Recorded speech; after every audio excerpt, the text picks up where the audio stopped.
सभी छात्रों को डॉक्टर प्रमोद शर्मा का नमस्कार। आज का मेरा ये एपिसोड है वो पुनः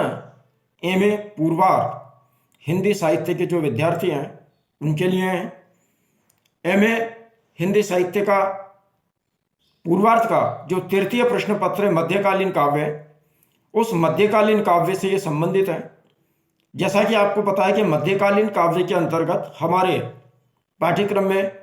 विनय पत्रिका, सूर का भ्रमर गीत, बिहारी, घनानंद, मीरा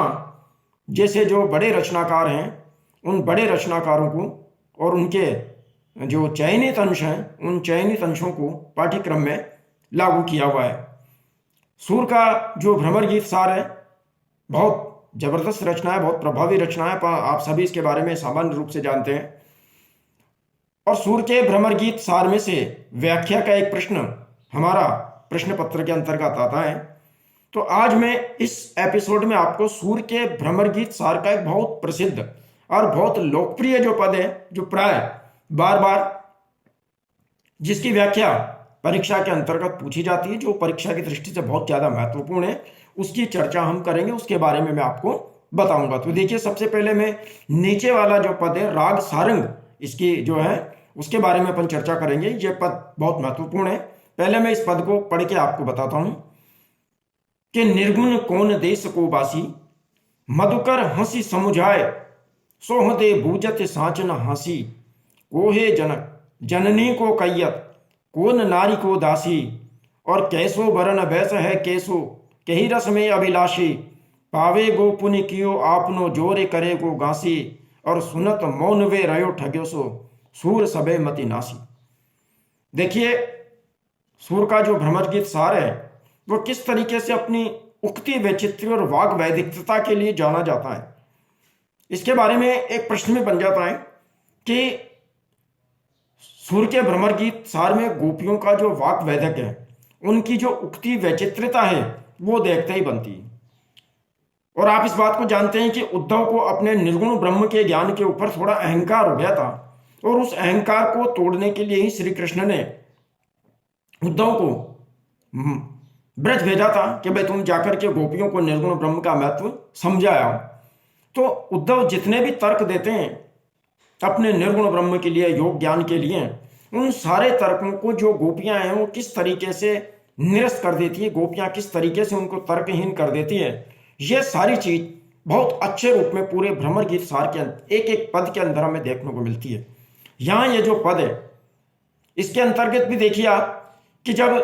उद्धव गोपियों को बार बार ब्रह्म ज्ञान के बारे में, निर्गुण ज्ञान के बारे में अपनी बातें कहते हैं, निर्गुण ब्रह्म के परिचय उनको जो देते हैं, तो गोपियां सहज प्रेम को व्यक्त करते हुए बिल्कुल किस तरीके से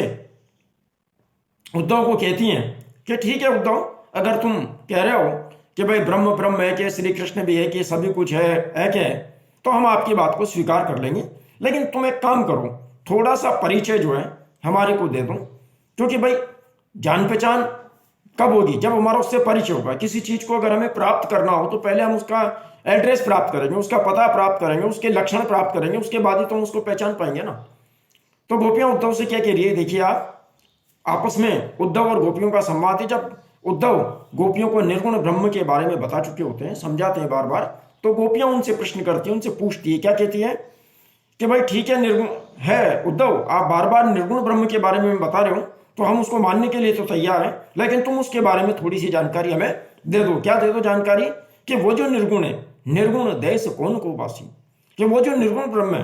वो कौन से देश का निवासी है, वो कहाँ निवास करता है, हम उसको प्राप्त करेंगे तो कहाँ जाए उसको प्राप्त करने के लिए। तो निर्गुण कौन देश को वासी, कि वो निर्गुण ब्रह्म कौन से देश का निवासी है। मधुकर, अरे भमरे। अब देखिए, यहाँ भमरा जो है माध्यम है, बाकी जो संबोधन है वो उद्धव के प्रति है। कुल मिला के बात यह है। तो मधुकर हंसी समझाए, ये है मधुकर, हे उद्धव,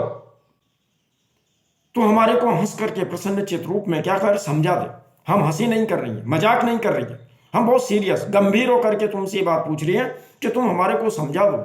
हम सौं दे, हम तुम्हारे को सौगंध दे करके पूछ रही हैं, हम तुम्हारे को सौगंध दे करके पूछ रही हैं, साच सच्चे रूप में, न हंसी, हम तुमसे हंसी मजाक नहीं कर रही हैं कि है उद्धव, वाकई अगर ऐसी बात है, अगर तुम हमारी बात को मजाक में मत लेना, आसानी से मत लेना। हम बहुत गंभीर होकर के सोच विचार करके आपको ये बात कह रही हैं कि भाई अगर ऐसी बात है, निर्गुण ब्रह्म भी और कुछ है, तो चलो ठीक है, उससे हमारा काम चल जाए, तो तुम हमारे को उसका परिचय दे दो कि वो कौन से देश का निवासी है, कहाँ रहता है, क्या करता है, ये सारी चीज तुम हम बता दो, तो हम उसको जो है स्वीकार कर लेंगे। तो निर्गुण कौन देश कुवासी, कि वह निर्गुण ब्रह्म कौन से देश का निवासी है मधुकर, है भौरे, यानी है उद्धव, हम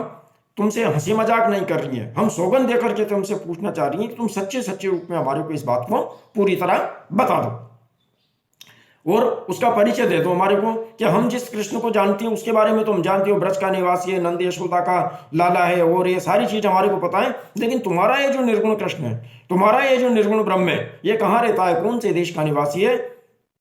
को है जनक, कौन उसका जनक है, कौन उसके पिता है, जननी को, उसकी माता कौन है,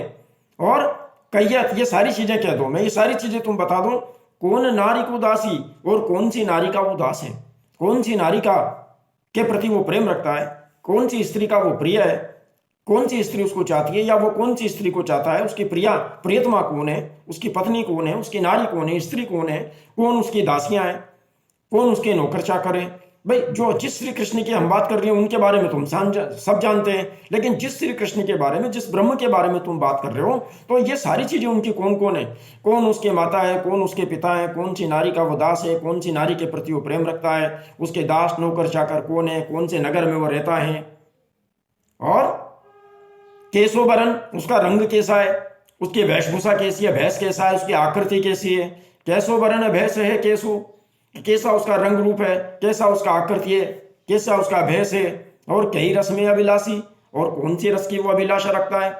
उसकी रुचियां क्या है, उसकी इच्छा क्या है, उसकी मनोकामनाएं क्या है, श्रृंगार राशि प्रेम करूं, ऐसे कौन से भावों के अंदर वो डूबा रहता है। तो केशो भरण भैंस है केशो, और कई रस में अभिलाषी, कौन से रस की वो अभिलाषा रखता है, कौन सी अभिलाषाएं, कौन सी इच्छाएं उसकी है। पावे गो पुण्य कियो आपनो, अगर है उद्धव तुमने हमें सच सच नहीं बताया, ये सारी चीजें तुमने हमारे को क्या की, सत्य रूप में कायदे से नहीं बताई, तो पावे गो पुण्य कियो आपनो, जोरे करे गो घासी, कि अगर तुम हमसे घासी करोगे, तुम हमसे छल कपट करोगे, तुम हमसे धोखा करोगे, अगर हमसे झूठ बोलोगे, तो तुम्हें अपने किए का परिणाम भुगतना ही पड़ेगा। पावे गो पुण्य कियो आपनो, कि उद्धव अगर तुम हमसे इस मामले में झूठ बोलोगे, छल कपट करोगे, तो परिणाम यह होगा कि तुम्हें अंत में अपने किए का परिणाम भुगतना ही पड़ेगा। ये गोपियों के सारे तर्क सुनकर के, सारी ये बातें सुनकर के, सुनत मौन वे रयो ठग्यो सो, सूरदास कवि कहते हैं कि जो उद्धव थे वो ये सारी बातें सुन सुन करके ठगे से रह करके, मौन होकर के बिल्कुल चुप हो गए। सूर सबे मति नासी, सूरदास कहते हैं कि मानो